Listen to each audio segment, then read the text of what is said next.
अब हम लोग स्टार्ट करेंगे एल्डिहाइड कीटोन की प्रिपरेशन में। पिछली वीडियो में उन्होंने कुछ प्रिपरेशन पढ़ी थी, आज हम लोग उसी के आगे प्रिपरेशन कंटिन्यू करते हैं। ठीक है, तो हम लोग यहाँ पे प्रिपरेशन में फिफ्थ रिएक्शन पढ़ने जा रहे हैं, by distillation of calcium salt of fatty acid. ध्यान रखना ये बहुत ही इंपॉर्टेंट रिएक्शन है, क्योंकि ये बहुत ज़्यादा आपको कन्वर्जन्स में यूज़ करनी पड़ती है। ठीक, जैसे मान लिया कोई भी कार्बोक्सिलिक एसिड का कैल्शियम सॉल्ट है, इन दोनों का आपस में, जैसे मान लिया ये हमारा कैल्शियम सॉल्ट है आपका एसिटिक एसिड का, और ये आपका फॉर्मिक एसिड का है, और आपको डिस्टिलेशन इन दोनों को मिक्स करके करेंगे डिस्टिलेशन। डिस्टिलेशन का मतलब क्या होता है?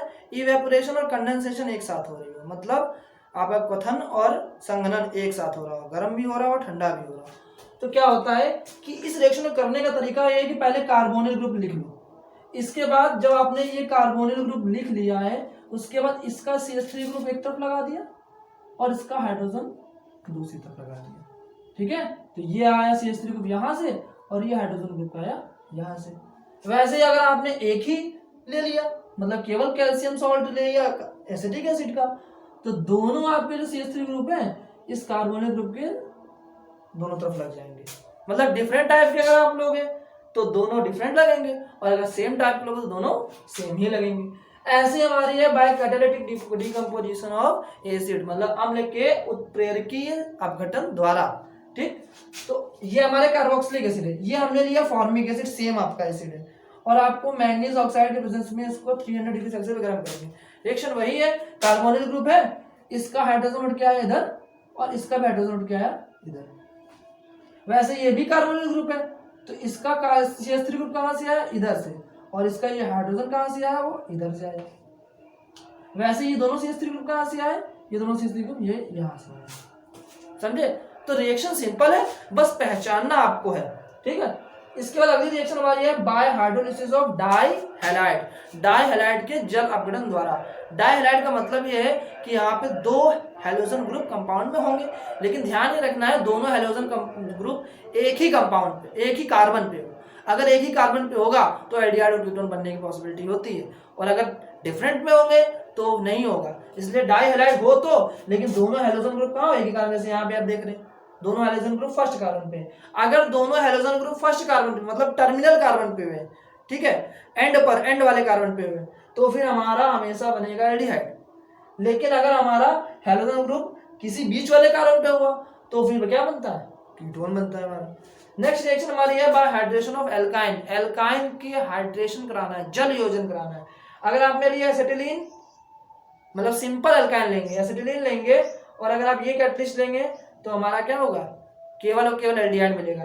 लेकिन एल्काइन में हम लोग सेकंड और थर्ड हायर फैमिली पे चले जाएंगे तो हमेशा क्या मिलेगा? हमको कीटोन ही मिलने वाला है। ठीक है,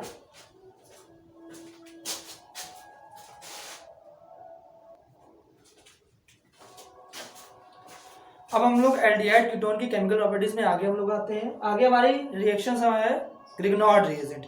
ग्रिग्नॉर्ड रिएजेंट से हम लोग एल्डिहाइड कीटोन भी प्राप्त कर सकते हैं। ठीक है, देखिए ग्रिग्नॉर्ड रिएजेंट हमारा एक ऐसा ऑर्गेनिक कंपाउंड में, ऐसा कंपाउंड है ऑर्गेनिक केमिस्ट्री में जिसकी हेल्प से हम लोग मोस्ट ऑफ द कंपाउंड्स ऐसे ही फाइंड कर सकते हैं। मतलब ज़्यादा और कंपाउंड लेने की जरूरत नहीं है। अगर एक ग्रिग्नॉर्ड रिएजेंट ले लिया आपको, और ग्रिग्नॉर्ड रिएजेंट से डिफरेंट टाइप के कंपाउंड्स आप प्राप्त कर सकते हैं, तो ये बहुत ही अच्छा कंपाउंड हमारा है।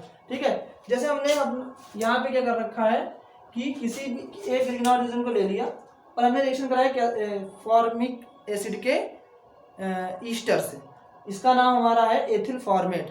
एथिल फॉर्मेट रिएक्शन जब कराएंगे तो क्या होगा कि ये OC2H5 बता दें लीविंग ग्रुप होता है, तो OC2H5 क्या होगा? इस Mg के साथ लेके निकल जाएगा मैग्नीशियम एथॉक्सीब्रोमाइड के रूप में, और हमारा जो CH3 है वो यहाँ पे HCO और CH3 लग जाएगा, तो हमारा बन गया क्या?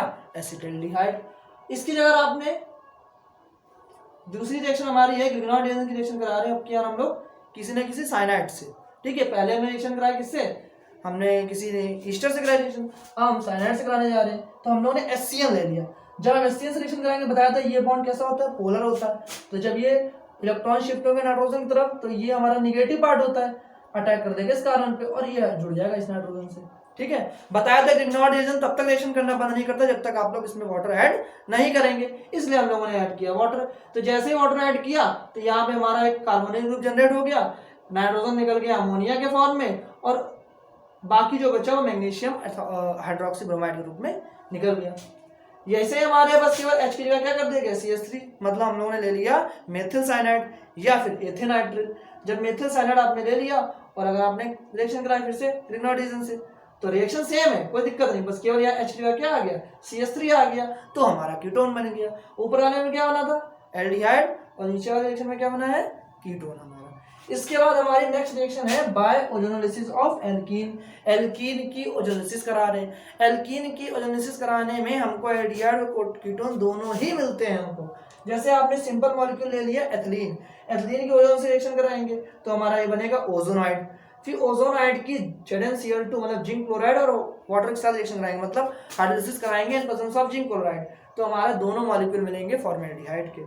अगर आपने ये ले लिया, इसका नाम है प्रोपीन 1, अगर आपने ये ले लिया और इसकी हमने ओजोन से रिएक्शन कराई तो पहले बना ओजोनाइड, फिर उसने अपने हाइड्रोलिसिस कराई तो बना एसिटाल्डिहाइड और एक बना फॉर्मेल्डिहाइड, मतलब इसमें भी हमारे क्या बने एल्डिहाइड बने। लास्ट हमारी रिएक्शन है, इसका नाम हमारा है 2,3 डाइमेथिल ब्यूटीन 2।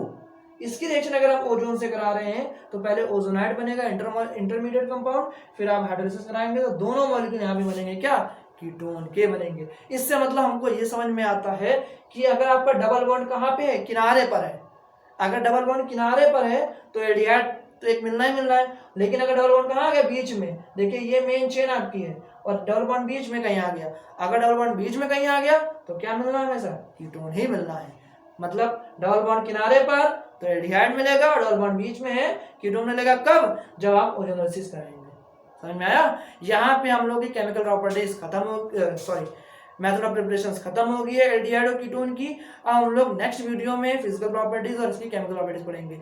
बहुत ही ज्यादा केमिकल प्रॉपर्टीज की इंपॉर्टेंट है इस, और एग्जाम पर्पस में एग्जाम पर आपके इससे कन्वर्जन भी पूछे जाते हैं, इसलिए ध्यान रखना है इसे।